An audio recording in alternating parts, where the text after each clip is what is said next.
Good morning, ladies and gentlemen. Welcome to my new video.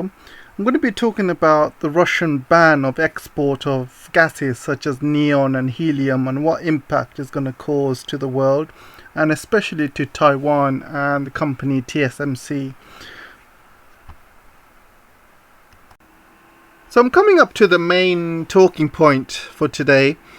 Russia basically, said recently, a couple of days ago, that they're gonna have some export restrictions on gases like neon, and a lot of people around the world they're saying that this will aggregate global semiconductor supply bottleneck. I, for instance, think it's a really good trump card played by Russia, and this is why.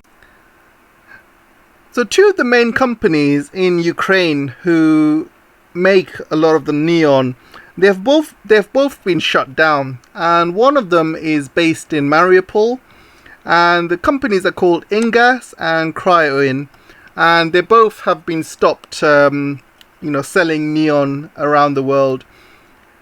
Ukraine itself was selling between, you can see, 50% of the global high purity neon supply, and Russia makes about 35%, even 40%. So between Russia and Ukraine, they make almost 90% of the neon that's required around the world. And those of you know how semiconductors work. So anyone that knows a bit about semiconductors will know it's one of the most difficult things to produce. And there are over hundreds and thousands of parts, and ASML produces them. It's a Dutch company, and they produce these machines. They're worth millions and millions, and they get parts from all over the world. You need a very good supply chain. They get parts from America, they get technology from America, they get parts from Carl Zeiss. Carl Zeiss makes the mirrors. You got one company who makes the optics. You got another company which makes the lasers. They ship neon from Russia and Ukraine for that's where they get the neon from. And basically, you need a very good supply chain, because all of these parts that run these machines come from all over the world. And eventually they head off to Taiwan. These machines head off to Taiwan, and Taiwan builds these semiconductors. And Taiwan needs neon. Taiwan needs all of these other chemicals. It needs water. It needs a lot of water to produce these chips. And unfortunately, Taiwan is one of the places which actually banned Russia from buying semiconductors. They basically went along with whatever America had said. So they placed sanctions on Russia, because America said place sanctions on Russia, and that's what TSMC did. And TSMC is very much a poodle of America. They did the same thing to Huawei. When America said stop supplying chips to Huawei, they did that.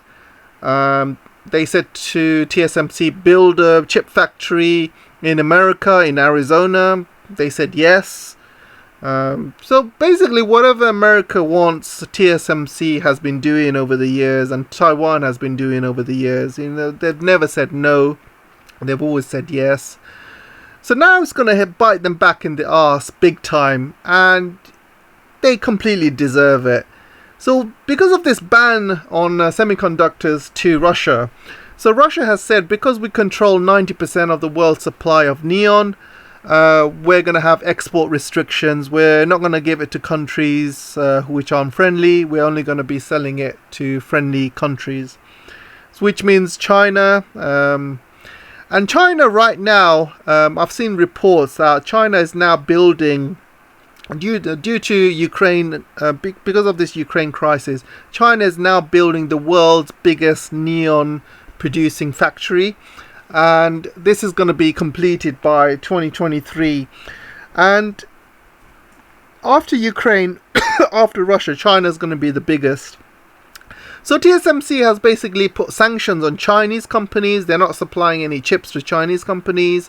They're not supplying chips to Russia. So TSMC has pretty much shot itself in the foot, because creating chips, especially 5 nanometer chips, is a very, very expensive process. And now the process has become even more expensive. So one of the reasons why Japan had stopped producing chips beyond 28 nanometers, because if you remember, Japan and America were at competition with each other at one point in terms of technology. Japan was creating some great technology. They were able to produce chips by themselves, up to 28 nanometers, by the way.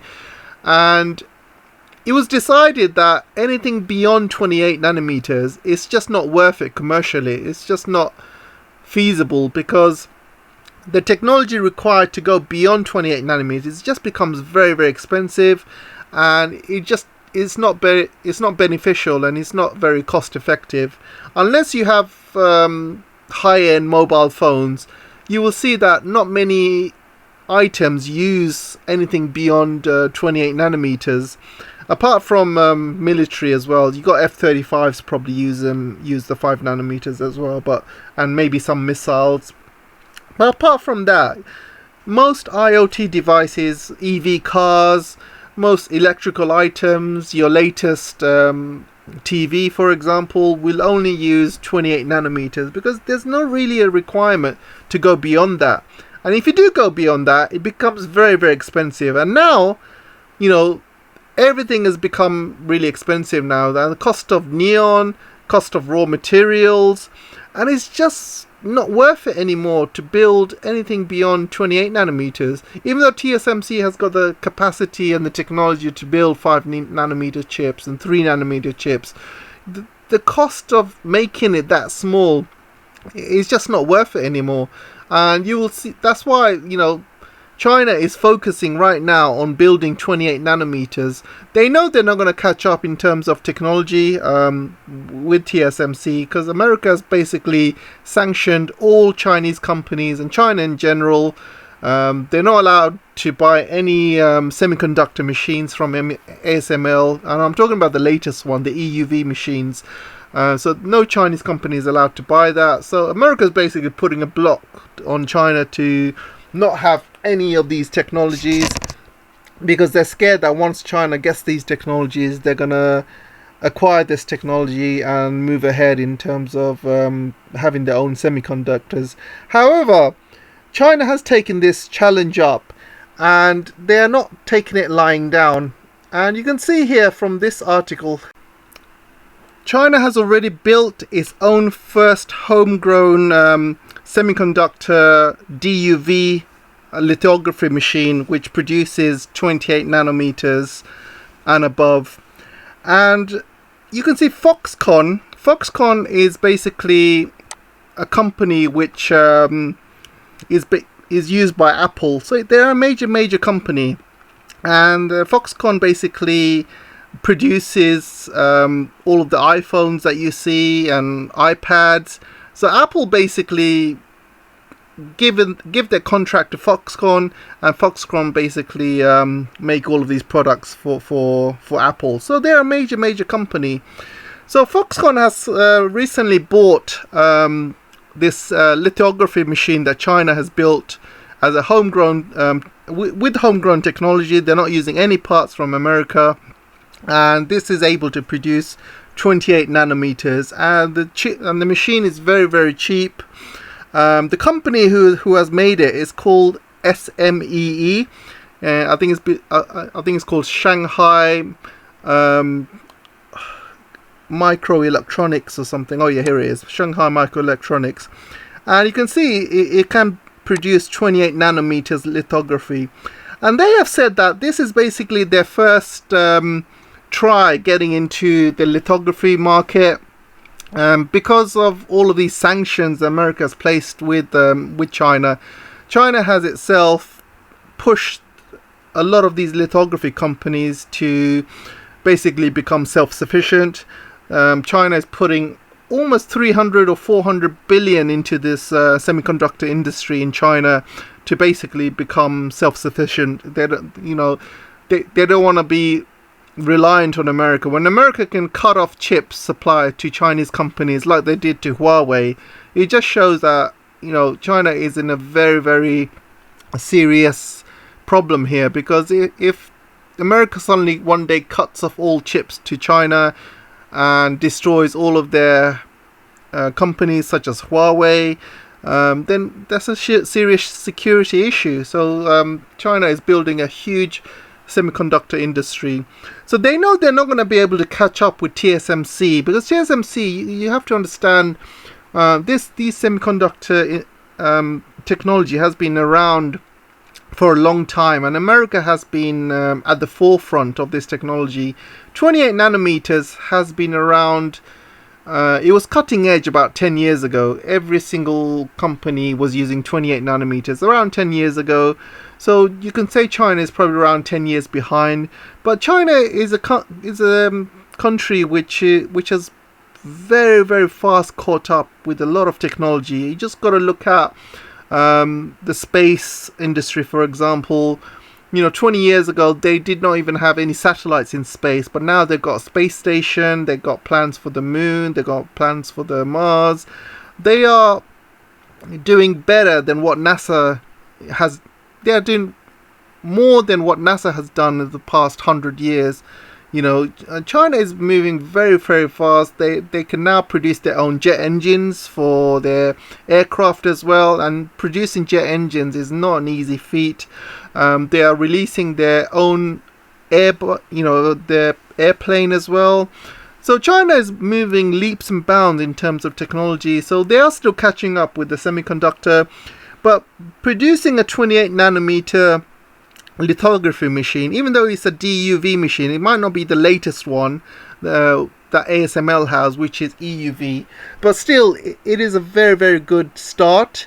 And when you make a start on something, you know, you have a template to improve on, and I'm pretty sure that, you know, once this even though that Foxconn is using these machines now, they will be making a lot of money from it, and they will be pushing a lot of research and development to push these machines and to get them to the EUV standard. It will take a number of years. It's not something you can do you know, as a fast track. China is also looking at other ways to improve lithography and producing semiconductors, things like they're using graphene chips, carbon-based chips, in carbon-based chips-based semiconductors, and also photonic chips as well. China is leading at the moment in terms of photons, AI, photonic technology, quantum technology. China has already released a lot of quantum technology out in the market. For example, their radars, communication equipment, computers. They are leading in so many different areas in terms of quantum, photons. So I'm pretty sure China will come up with a solution to their semiconductor problem over the next few years, and this is a very, very good start for them to do so. So going back to Taiwan, I believe Taiwan has really made a grave error in sanctioning Russia. Now they're going to severely be affected in terms of producing semiconductors. Russia's not going to be selling them any neon, and Ukraine's not going to be selling them any neon because they can't. These factories are shut down. So TSMC will really, really suffer. We had a shortage of semiconductors over the last few years as well, and that semiconductor shortage is going to carry on because of the shortage of neon, and TSMC will really, really suffer for it as well. They have the machines, they have the capacity, but they just can't produce the chips because they just don't have the raw materials. They won't have the neon, they won't have a lot of the other materials they need to produce semiconductors. And companies like TSMC are greatly going to be affected. Their income and revenue is going to be affected. And all of this is going to give Chinese companies a head start as well. Because of these chip shortages around the world, it's going to be affecting TSMC in terms of their growth, and this will give Chinese companies time to catch up with the likes of TSMC, the likes of Samsung, the likes of Intel, because when you have a huge chip shortage around the world, it just gives Chinese companies a very good kind of it's like the hare and the tortoise race.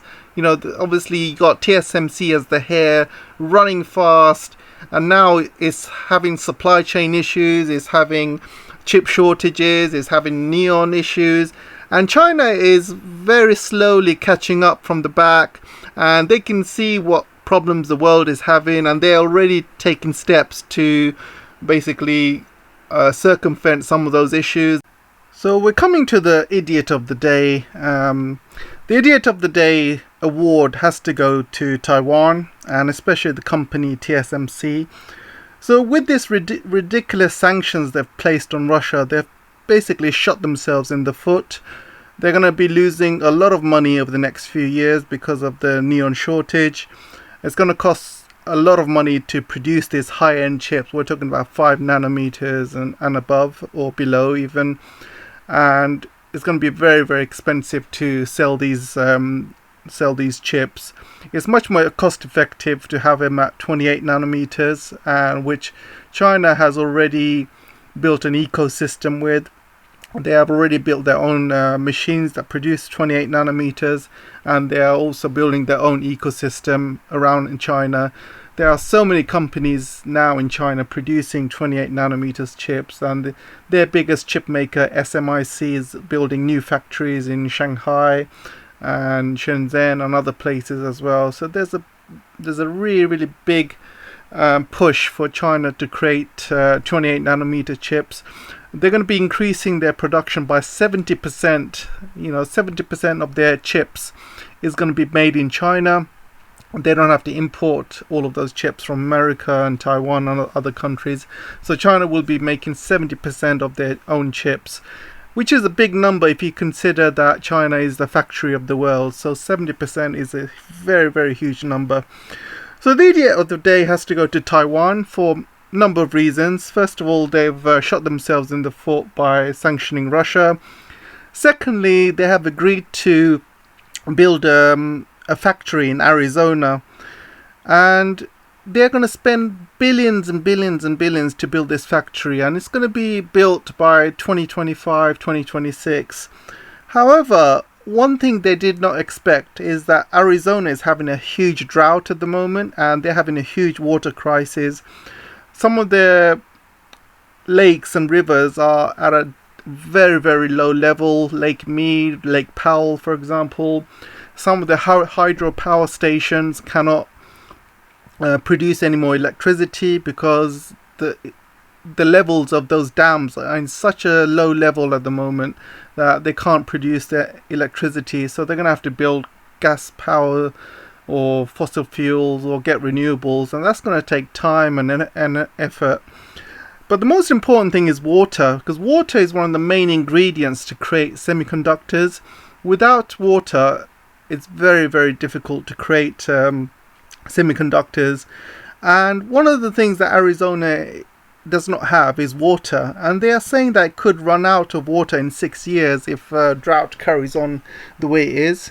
America has not really provided any solutions for this lack of water in Arizona, and TSMC will carry on building this factory. They've already promised America, and they've already put the funds in anyway. So by the time they finish building this factory in Arizona, they might realize they've got no water. So they're going to be struggling even more to make chips, because not only they'll have a shortage of neon, they'll also have a shortage of water as well. The Taiwan factory, the TSMC factory in Taiwan, had a lot of issues with the water last year, because Taiwan had a big drought last year as well. So they had to ship a lot of water in, not just from all over Taiwan, but they had to ship a lot of water in from abroad just to keep the factory going. So I think they've kind of shot themselves in the foot by following the American lead and sanctioning Russia. sanctioning China even. Don't forget that with American orders, they are not allowed to sell high-end chips to Chinese companies as well. So that's also they have kind of shot themselves in the foot following their US masters. So that's the first idiot of the day. The second idiot of the day goes to America. And you can see here, the US is ready to hit China if it starts supplying chips to Russia. First of all, how are they going to hit China? They have already placed sanctions on China when it comes to chips. All of China's main companies, biggest companies, have been hit by sanctions. So which means TSMC, Samsung, even American companies are not allowed to sell them high-end chips. They're only allowed to sell them 28 nanometers and above. But China produces that at home anyway. And 5 nanometers. So companies such as Huawei, and there's a big laundry list of Chinese companies, Chinese state companies, technology companies, companies that make supercomputers. Any technology company is basically not allowed to buy 5 nanometers chips or even anything below 28 nanometers. So what the hell is US gonna do? What's the point of what's the point of threatening China when they've already sanctioned China? It's like, if you're like a kid in school and a bully keeps taking away your lunch, and then he threatens you one day and says, look, if you don't give me your lunch, I'm gonna come back tomorrow and take away your lunch. Basically, they're already sanctioning China. What more can they do? They can put a total ban on semiconductors on China, but China's already building their own 28 nanometers now, so they don't really need American technology. All of their products is homegrown at the moment. And, if the US wants to sanction China, they're just going to shoot themselves in the foot even more. Because most of the products they buy is from China. I mean, you just have to look at the trade imbalance. Look at the amount of imports they buy from China compared to other countries. So any sanctions on China, they're just going to shoot themselves in the foot. And I'm going to keep the current theme about China and put the next idiot of the day to Australia. So a couple of days ago, there was Canadian airplanes flying around the border of North Korea. And as many of you know, a lot of the borders of North Korea is also bordering China as well. So Canadians were basically using the excuse of sanctions on North Korea. They're basically saying, because of the sanctions, we're here to enforce the sanctions by flying across the borders of North Korea. Unfortunately, most of the borders of North Korea are Chinese borders as well. So you had Chinese airplanes intercepting the Canadian flights, and the Canadians were basically complaining. So the same thing's now happening to Australian fighters as well. So there's basically Australian fighter jets flying across the South China Sea, and Chinese jets have basically confronted them. And it's actually quite funny, actually. And when I read this, I couldn't stop laughing. So you can see here, it says the Chinese aircraft released flares and cut in front of the Australian surveillance plane. The Chinese jet then released a chaff, an anti-radar device which includes small pieces of aluminium which entered the Australian plane's engine. So it sounds like one of those Tom Cruise's Top Gun maneuvers. And obviously the Australians were not very happy about that, and they complained. So my question is, what the hell are Australian airplanes doing in the South China Sea? Last I saw in the map, Australia is nowhere near the South China Sea.